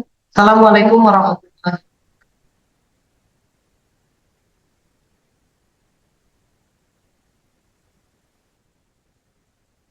Baik, terima kasih kepada Saudara Muhammad Ridwan atas pemaparan materi yang sangat menarik dan menambah wawasan kita semua terkait pelayanan peminjaman modal yang legal. Jadi untuk teman-teman, ini kan pesertanya banyak anak muda. Jadi untuk biasanya anak muda itu sangat cepat tergiur masalah pinjaman dana ya. Jadi untuk teman-teman ini adalah informasi yang sangat informatif bagi teman-teman jika ingin memperoleh dana darurat itu bisa dilakukan di pelayanan-pelayanan yang sudah berizin OJK ya. Jangan terpengaruh terhadap pinjaman atau layanan-layanan yang ilegal. Baik, untuk rekan-rekan yang saya hormati, kita telah mendengarkan dua materi yang memberikan pemahaman mengenai cara mengelola keuangan dengan baik, sedangkan inklusi keuangan memberikan akses kepada masyarakat untuk memanfaatkan layanan keuangan secara optimal. Jadi, itu adalah kesimpulan dari dua materi pada siang hari ini.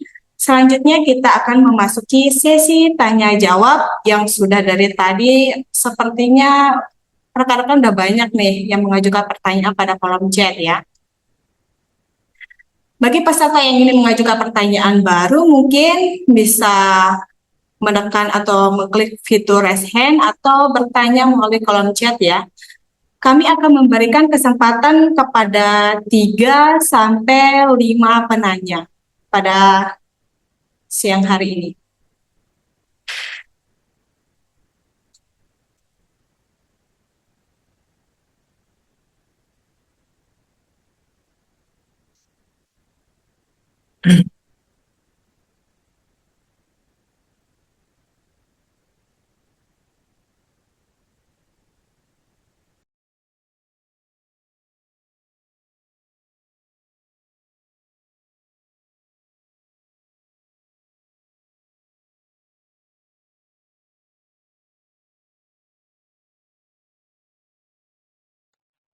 Baik, ini ada beberapa pertanyaan untuk Ibu Elwis.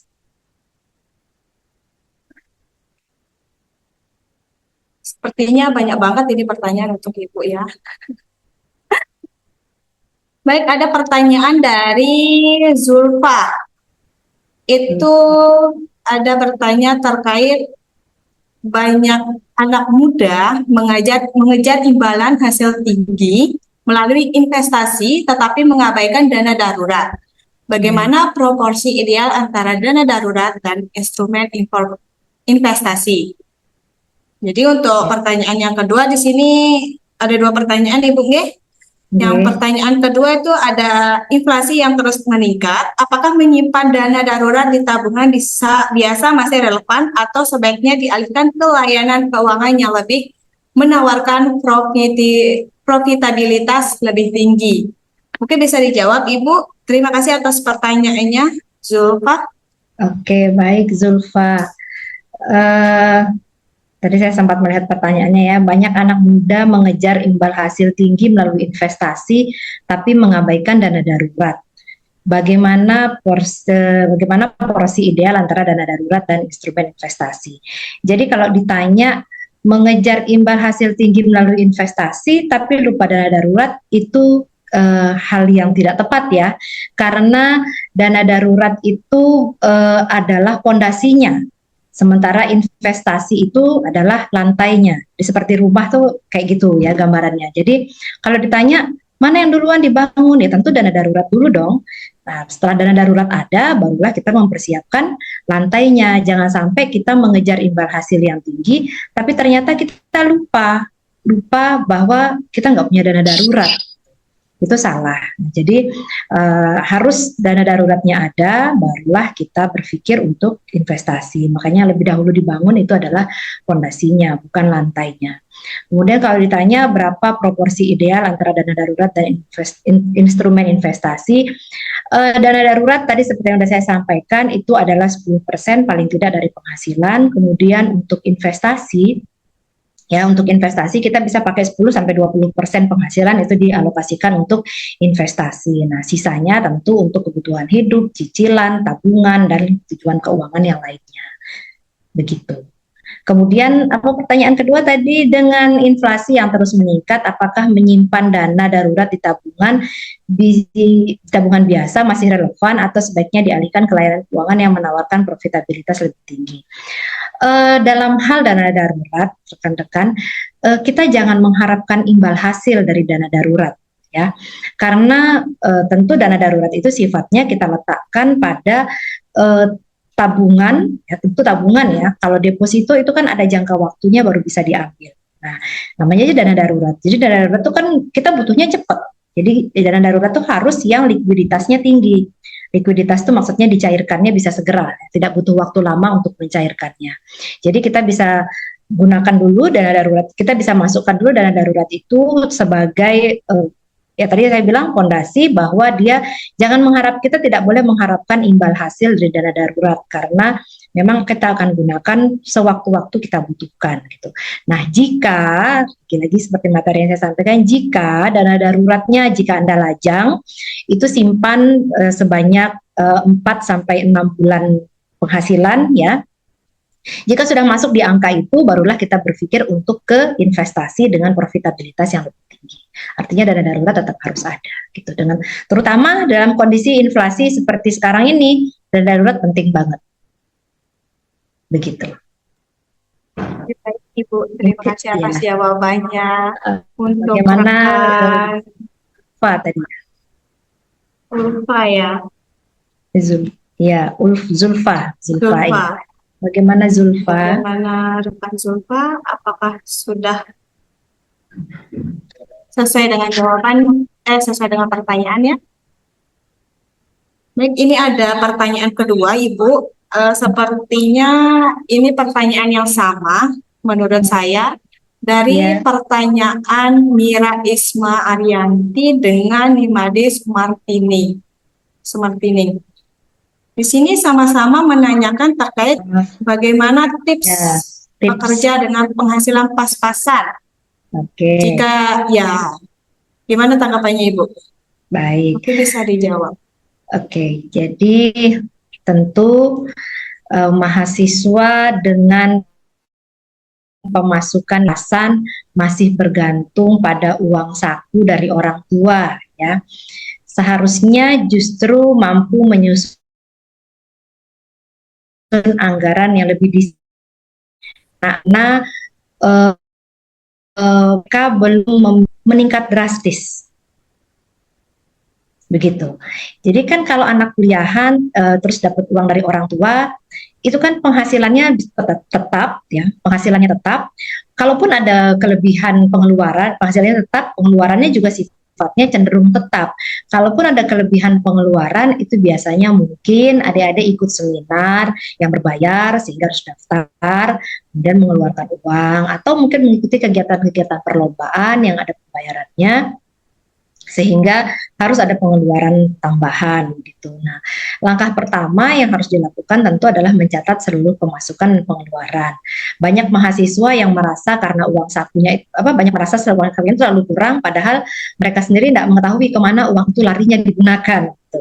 Nah, dengan mencatat pengeluaran setiap hari, mungkin kesannya ribet ya, kok pengeluaran dicatat-catat, tapi itu penting adik-adik, karena dengan kita mencatat pengeluaran kita setiap hari, kita bisa membedakan yang tadi mana kebutuhan, mana keinginan.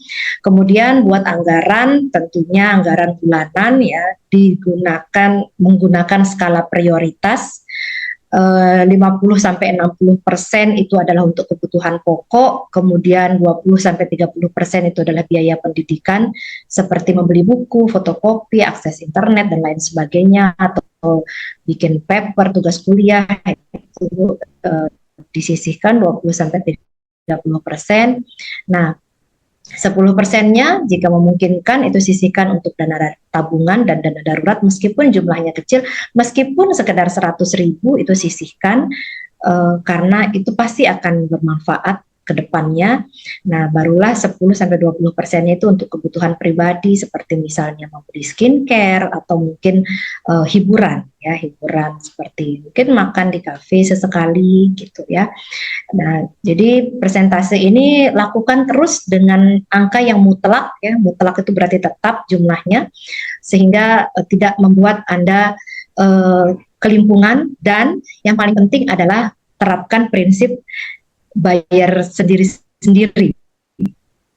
Nah, itu ya.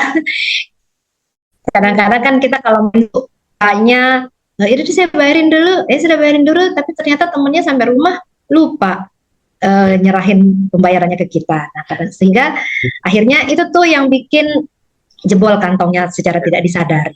Uang saya kemana ya? Kayak gitu. Jadi itu perlu dilakukan evaluasi, perhatikan bahwa angka kita itu tetap jumlahnya, terlebih kita harus sadar diri bahwa kita belum memiliki penghasilan yang cukup banyak, masih mengandalkan uang dari orang tua, jadi harus benar-benar konsisten dalam menggunakan uang tersebut. Itu dari sisi yang masih ditanggung oleh orang tua, Ibu. Ya. Jika ada mahasiswa yang rantau gitu, Ibu, gimana nih tipsnya untuk mengatur keuangan itu sendiri? Seperti pertanyaan dari Nimade Sumartini. Bekerja dengan penghasilan pas-pasan dapat menerapkan prinsip menabung ketika sebagian besar pendapatannya habis untuk kebutuhan sehari-hari. Mana tanggapannya Ibu? Baik, ketika ya ini tidak bisa dipungkiri juga ya, karena pendapatan itu bervariasi ya, pendapatan kita itu bervariasi. Saran Ajin ya, saran juga sebagai mahasiswa, kita bisa kok punya penghasilan sampingan ya, penghasilan tambahan. Misalnya kita punya kemampuan apa nih kita? Kalau punya kemampuan bahasa Inggris, bisa buka les-les untuk anak SD ya. Kan SD tuh bahasa Inggrisnya masih basic ya. Jadi bisa kita buka les-lesan bahasa Inggris. Kemudian misalnya kita bisa, atau mungkin yang punya kemampuan olah data. Nah, olah data kan penting tuh buat anak-anak S1. Buka aja tuh usaha jasa olah data. Jadi jangan joki ya, maksudnya karena mungkin juga ya, saya sih tidak menganjurkan, tapi tidak menutup kemungkinan atau tidak bisa kita pungkiri di kalangan mahasiswa itu ada aja sih yang nyari joki tugas, joki skripsi ya. Kita bisa bantu mereka tentu dengan profesional ya, jangan kita hanya menerima uangnya tanpa mau mengajarin dia, itu kita salah juga ya kalau kita jadi sama seperti konsultan keuangan, sama seperti konsultan SDM, itu ngasih konsultasi, menerima pembayaran, tapi tentu dengan memberikan konsultasi. Nah, begitupun dengan mereka yang mungkin tidak ada waktu kah barangkali atau apapun itu alasannya sehingga mencari tugas misalnya, boleh-boleh saja kita bantu, tapi tolong jangan melepaskan tanggung jawab. Artinya kita terima uang tuh harus ada tanggung jawabnya ya. Kita terima pembayaran dari orang itu ada tanggung jawabnya. Jadi kita bisa kok melakukan itu. Kemudian tentu dengan kita mengajarkan dia, ini nanti kamu menyampaikannya kayak gini. Ini nanti kalau ditanya hasilnya kenapa bisa begini, dari ini gitu. Jadi itu bisa kita lakukan. Jadi karena kita kan mahasiswa tuh di kelas juga belajar, kita punya dosen yang masih bisa kita tanyain lagi supaya kita pengetahuannya lebih berbeda daripada teman-teman kita yang lainnya, sehingga keterampilan dan kemampuan itu bisa kita manfaatkan untuk mendapatkan penghasilan tambahan. Seperti itu mungkin. Terima kasih Ibu atas jawabannya. Semoga bisa diterima oleh teman-teman kita, Mira Ismani dan Imade Sumaktini. Ya, oh ya, satu tambahan pekerjaan yang sangat memungkinkan zaman sekarang ya, karena eranya era digital, jualan online. Nah, bisa juga tuh jualan online, sosial media. Ya, jualan online, mungkin jualan makanan, jualan minuman, terus menggunakan jasa antar barangkali jika kita memungkinkan untuk itu. Jika tidak ya silakan dia yang datang ke tempat kita untuk mengambil barang belanjaannya, seperti itu juga bisa. Atau just tip mungkin juga boleh ya, usaha just tip, jasa titip ya, jasa titip dibelikan sayur kah misalnya, seperti itu juga bisa. Cara ya, selagi kita mau. Ya, termasuk program-program magang berbayar dari pemerintah itu zaman sekarang juga banyak. Kemudian ada juga program-program dari perusahaan-perusahaan seperti yang diselenggarakan sama Paragon, PT Paragon ya, Wardah itu juga ada yang seperti itu ya, jadi bisa dimanfaatkan hal seperti itu karena informasi zaman sekarang adik-adik mahasiswa itu sangat mudah kita dapatkan asal kita mau mencarinya ya. Oke, ini ada satu pertanyaan lagi Ibu terkait penanyanya dari Inyoman Arjana. Itu menanyakan pemahaman dasar memang fokus pada mengutamakan kebutuhan dibandingkan keinginan, tetapi faktanya keinginan dapat berubah menjadi kebutuhan. Nah, gimana tanggapannya Ibu terkait hal tersebut? Mungkin ini juga kayaknya relevan sama kehidupan kita ya, dari keinginan menjadi kebutuhan. Ya, keinginan tiba-tiba berubah jadi kebutuhan. Iya. Ya. Baik. Tahap pertama yang harus kita lakukan itu mengenali diri sendiri. Ya, jadi kita harus mengenali diri kita sendiri. Kita itu pinginnya apa, maunya apa, penghasilannya berapa, atau kemampuannya berapa, gitu. Jangan pernah coba-coba hidup, jangan pernah coba-coba hidup melebihi batas kemampuan. Apapun itu. Ya, apapun itu, termasuk memilih pekerjaan, ya, termasuk dalam memilih tempat tinggal juga, termasuk memilih teman. Jangan pernah coba-coba melebihi batas kemampuan. Termasuk juga dalam hal ini membelanjakan uang, gitu. Itu jangan pernah melebihi kemampuan kita. Karena kadang ini kita ada orang bilang kan nggak usah pilih-pilih teman, gitu.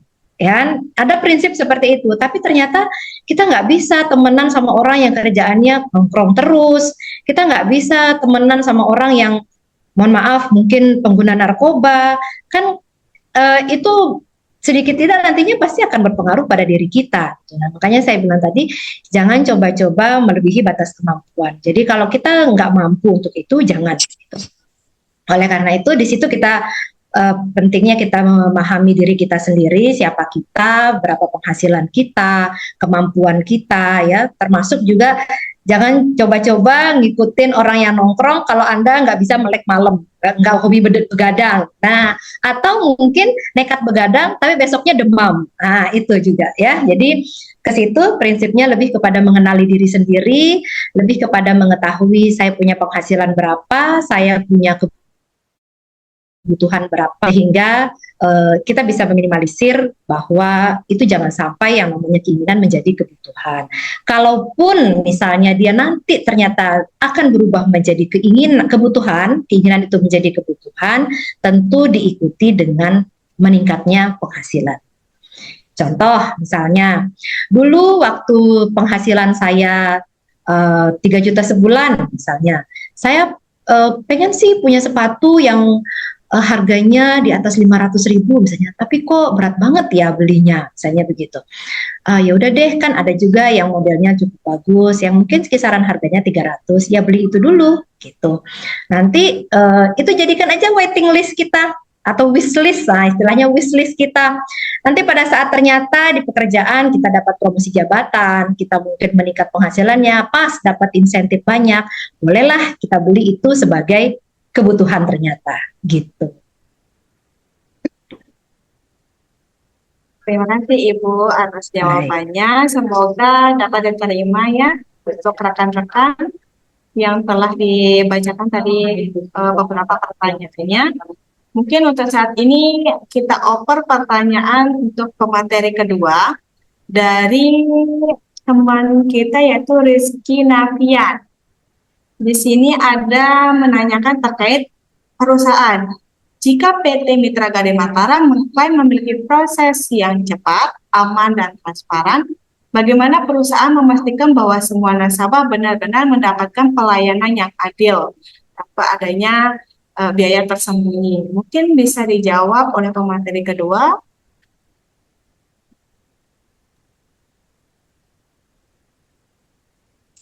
Oke, terima kasih atas pertanyaannya.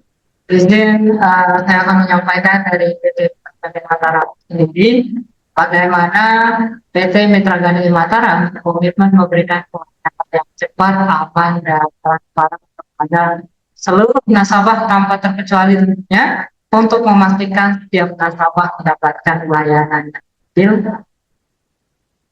Perusahaan menerapkan beberapa prinsip. Yang pertama, seluruh biaya dan ketentuan pembiayaan jelaskan di awal sebelum transaksi dilakukan, sehingga nasabah mengetahui secara jelas besaran pinjamannya dan berapa bunganya, jangka waktu serta konsekuensi apabila terjadi keterlambatan, dan tidak ada biaya yang dikenakan di luar ketentuan yang telah disampaikan di bawah. Yang kedua, proses penilaian barang dilakukan berdasarkan kondisi fisik, dan serta nilai barang di pasar tentunya. Dan selanjutnya, apabila nasabah merasa nilai yang ditawarkan sesuai, mereka berhak untuk berdiskusi atau bahkan membatalkan transaksi tanpa adanya paksaan.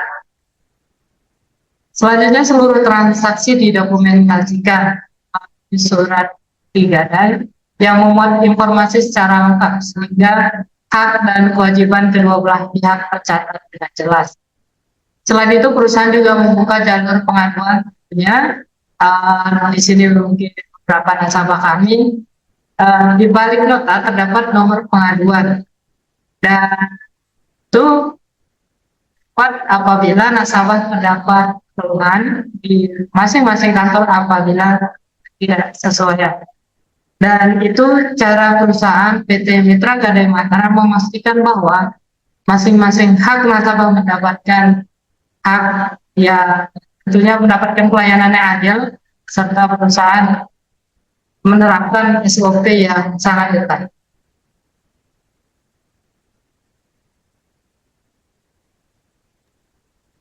Itu saja ya.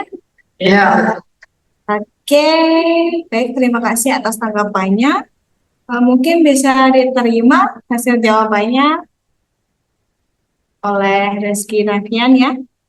Selanjutnya ada pertanyaan lagi, ini untuk Saudara Ridwan. Bagaimana perusahaan menghadapi perkembangan pinjaman online atau pinjol yang menawarkan proses lebih cepat dibandingkan layanan gadai? Mungkin bisa dibantu jawab. Terima kasih atas pengawalan.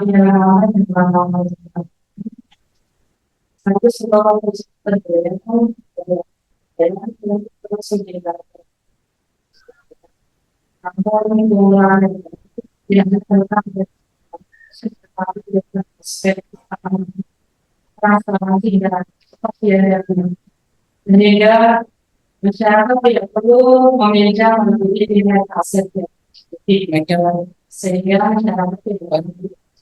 Maaf, Muhammad Ridwan, mic-nya belum diaktifkan. Sudah oke. Sudah? Oke.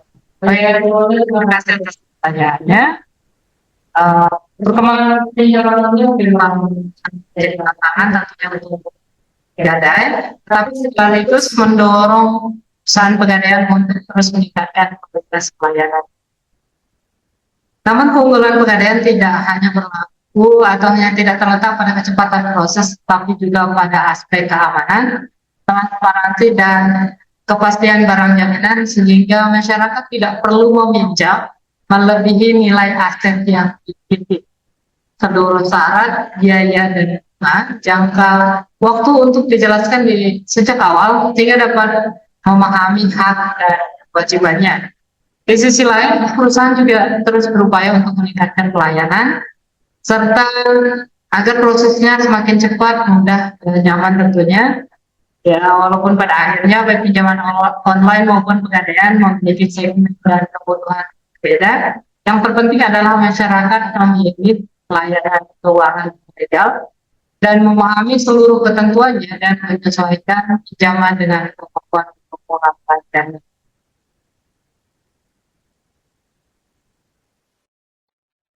Baik, terima kasih untuk jawabannya. Semoga bisa diterima oleh teman kita Elina Fitriani ya. Ada satu pertanyaan lagi untuk Saudara Muhammad Ridwan. Ini terkait program inklusi keuangan bertujuan mempermudah akses pembiayaan. Bagaimana PT Mitra Gadai Mataram memastikan kemudahan akses tersebut tidak mendorong masyarakat menjadi bergantung pada utang, tetapi justru meningkatkan kesejahteraan dan kemandirian finansial? Terima kasih atas pertanyaannya. Ini merupakan pertanyaan yang sangat penting tentunya karena program itu keuangan dikatakan berhasil atau yang apabila membantu disediakan yang oleh penyedia layanan keuangan, salah satunya PT Mitra Gadai Mataram. Cara memastikan hal tersebut adalah dengan memberikan produk dan layanan yang sesuai tentunya dengan kebutuhan masyarakat dan menyampaikan informasi secara jujur yang bermanfaat serta biaya dan risiko dijelaskan sebelum masyarakat mengambil keputusan. Selain itu, masyarakat juga harus diberikan edukasi agar memiliki produk yang digunakan, bukan hanya didorong untuk terus menggunakannya. Di sisi lain, perusahaan perlu menyediakan mekanisme pengaduan dan menerima masukan dari masyarakat dan secara berkala mengevaluasi apakah layanan yang diberikan benar-benar membantu meningkatkan kesejahteraan dan aktivitas ekonomi masyarakat. Jadi keberhasilan inklusi keuangan tidak hanya diukur dari banyaknya nasabah atau banyaknya transaksi, tetapi juga dari sejauh mana masyarakat merasa terbantu, memahami layanan yang digunakan, dan mampu memanfaatkannya secara aman, bijak, dan bertanggung jawab.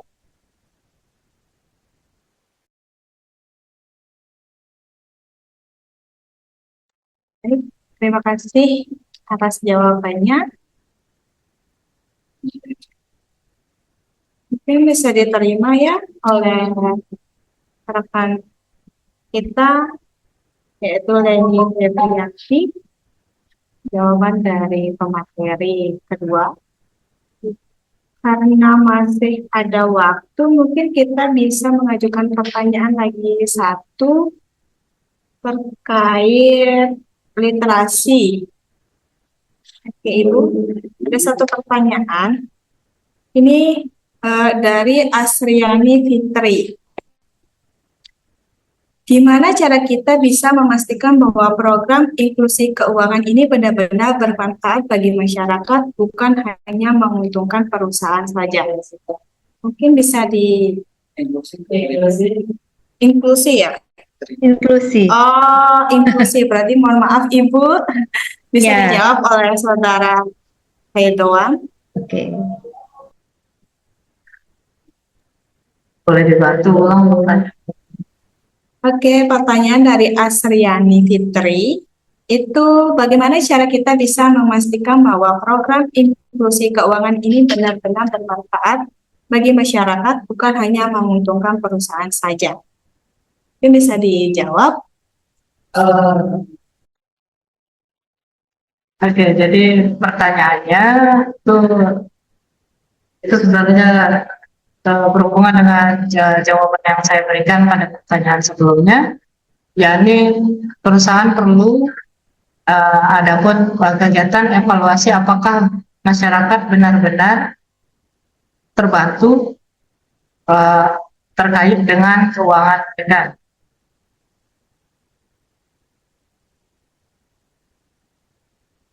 Jadi di sisi lain, perusahaan perlu menyediakan mekanisme pengaduan seperti yang saya singgung sebelumnya, menerima masukan dari masyarakat dan secara berkala tentunya mengevaluasi apakah layanan benar-benar membantu meningkatkan kesejahteraan. Jadi keberhasilannya tidak diukur dari banyaknya yang tadi saya singgung, tidak dari banyak nasabah, tidak dari banyak transaksi, tetapi apakah masyarakat benar-benar terbantu dari layanan keuangan. Dan itu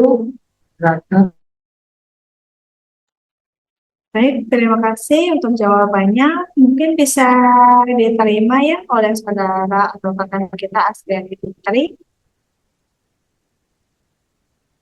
Lagi satu pertanyaan ini untuk Ibu, pertanyaan yang benar ini.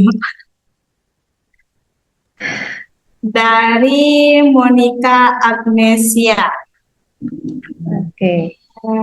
Di sini dia bertanya bahwa apakah sudah saatnya keberhasilan program literasi dan inklusi keuangan di Indonesia diukur menggunakan indikator yang lebih komprehensif seperti perubahan perilaku keuangan, tingkat ketahanan finansial rumah tangga, penurunan penggunaan pinjaman konsumtif, serta peningkatan kesejahteraan ekonomi. Dan Ibu bisa diberikan tanggapannya? Oke. Apa aja tadi poinnya? Poinnya ini terkait keberhasilan program literasi terhadap perubahan perilaku keuangan, tingkat ketahanan finansial rumah tangga, penurunan pinjaman konsumtif, serta peningkatan kesejahteraan ekonomi. Oke. Jadi indikatornya memang kita ini ya, kita tentu ini tugas sebenarnya tugas kita bersama, tugas pemerintah juga dalam hal melihat keberhasilan ekonomi masyarakat, yang mana kita ketahui bahwa pendapatan masyarakat di sekitar kita itu walaupun sudah ada penerapan peraturannya, tetapi masih juga banyak tempat-tempat atau banyak juga pemberi kerja yang belum menetapkan pemberian aturan yang sesuai, sehingga terkadang memang banyak juga masyarakat yang sehingga akhirnya kesulitan dalam mengatur keuangannya gitu. Nah, sehingga indikator-indikator terhadap keberhasilan masyarakat ini juga perlu diukur. Oleh karena itu ya ini ya, kita bisa melihat dari pertumbuhan ekonomi, kemudian kita bisa melihat dari daya beli masyarakat, kita bisa melihat dari ketahanan finansial masyarakat, terutama pada kondisi-kondisi seperti sekarang, kondisi sedang tidak stabil. Tapi kita bisa lihat apabila kita bisa, ini kan pengukurannya kompleks ya sebenarnya. Pengukurannya kompleks karena nggak bisa diukur dari dua sisi bidang kehidupan ya, bahwa ada pendidikan yang harus dibayar, ada belanja kebutuhan pokok, ada lain sebagainya, sehingga ini tugas besar ya untuk mengukur apakah inklusi keuangan, apakah literasi keuangan itu sudah bisa dijadikan sebagai tolak ukur keberhasilan dari masyarakat gitu. Mungkin betul dia mampu dalam hal literasi keuangan, tapi ternyata bisa jadi mungkin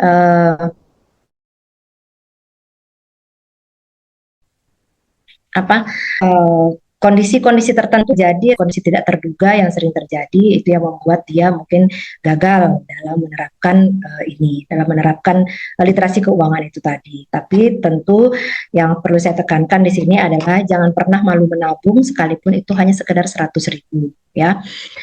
Artinya menyisihkan itu jangan pernah memikirkan cuma 100 juga buat apa, sisihkan saja. Sisihkan saja, nanti suatu ketika 100 itu seperti prinsip atau pepatah ya yang mengatakan sedikit demi sedikit lama-lama menjadi bukit. Nah itu ya, jadi sedikit demi sedikit lama-lama menjadi bukit, dan itu akan besar manfaatnya ketika kita butuhkan dana tersebut gitu. Mungkin demikian. Terima kasih Ibu atas tanggapannya. Semoga bisa diterima ya oleh Saudara Monica Atensia.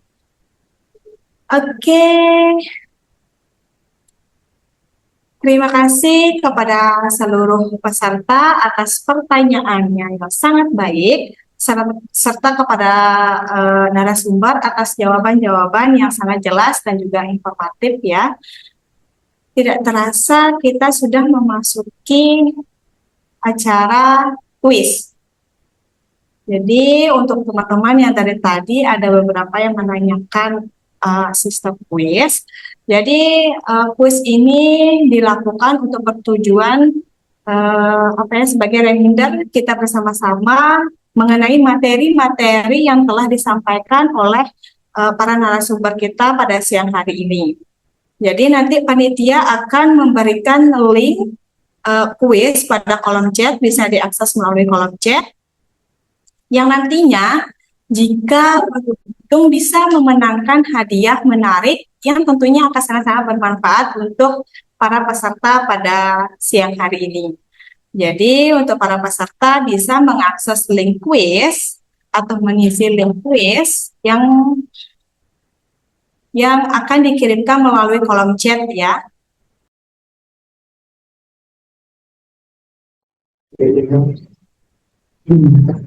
Halo semua, ya terima kasih. Saya sebelumnya Wayan Yogi Asmara selaku Direktur Utama PT Mitra Gadi Mataram mengucapkan terima kasih sebelumnya kepada Ibu Elwis karena sudah menyempatkan waktunya dan berbagi ilmu kepada kami semua. Terima kasih semua buat para peserta yang sangat antusias mengikuti kegiatan hari ini. Dan terima kasih juga buat teman-teman yang sudah mengisi kuis, di mana kuis ini untuk mengukur sejauh mana pemahaman kalian menangkap materi inklusi dan literasi keuangan pada hari ini. Untuk hadiah kuisnya nanti kami akan melakukan konfirmasi ke chat pribadi yang di nomor yang sudah diregistrasi buat teman-teman. Karena lumayan banyak nih jawaban-jawaban yang benar, jadi kami harus melihat nih mana yang benar dan paling cepat. Kami akan memilih 10 orang pemenang yang jawabannya sempurna dan paling cepat menjawabnya dan mendapatkan masing-masing 100.000 per orangnya. Di sini mungkin ada beberapa yang sudah ada listnya, seperti ada Niputu Trismia Indriani, itu jawabannya 100 dengan durasi yang sangat cepat. Ada juga Azwa Liza dan ada beberapa peserta-peserta lainnya. Untuk nggak apa-apa. Mungkin pemenang-pemenang lainnya nanti akan dihubungi oleh pihak panitia dan diharapkan nomor WhatsApp-nya bisa dihubungi untuk dananya agar bisa ditransfer. Cukup sekian dari saya. Sekali lagi saya terima kasih untuk semuanya. Saya kembalikan ke moderator Mbak, boleh. Terima kasih. Baik, terima kasih untuk informasi terkait kuisnya oleh Bapak Direktur Utama PT Mitra Gede Mataram. Atau mati dari tiba-tiba. Jadi untuk teman-teman sudah paham ya terkait hadiah dari kuis yang ada. Baiklah, untuk acara selanjutnya, kesimpulan atau sesi akhir pada acara hari ini, saya ucapkan terima kasih kepada seluruh peserta yang telah berpartisipasi dalam kegiatan edukasi, literasi, dan keuangan. Untuk menutup rangkaian acara hari ini, saya akan menyimpulkan untuk 2 materi pada siang hari ini, yaitu yang pertama, terkait literasi keuangan, merupakan kemampuan memahami, mengelola, dan mengambil keputusan keuangan secara bijaksana. Inklusi keuangan merupakan upaya memberikan akses luas kepada masyarakat terhadap berbagai produk dan layanan keuangan yang aman, legal, dan sesuai kebutuhan. Pemahaman dan akses keuangan yang baik akan membantu masyarakat meningkatkan kesejahteraan, menghindari praktik keuangan ilegal, serta mampu merencanakan keuangan masa depan dengan lebih baik. Kami berharap ilmu yang diperoleh pada kegiatan ini dapat diterapkan dalam kehidupan sehari-hari, serta disebarluaskan kepada keluarga maupun lingkungan sekitar. Tidak terasa sudah sampai penghujung acara. Akhir kata saya ucapkan terima kasih kepada seluruh narasumber atas ilmu yang telah dibagikan, kepada panitia atas terselenggaranya kegiatan hari ini, serta kepada seluruh peserta atas partisipasinya. Dengan demikian, berakhirlah sesi diskusi dan pemaparan materi pada siang hari ini, sekaligus berakhir pula kegiatan edukasi literasi dan inklusi keuangan yang diselenggarakan oleh PT Mitra Gede Mataram. Saya mewakili PT Mitra Gede Mataram mengucapkan terima kasih. Wassalamualaikum warahmatullahi wabarakatuh. Om Santi, Santi, Santi Om. Selamat sore dan bye-bye. Sore. Sore. Oke, sore. Terima kasih. Sore, Kak. Oke.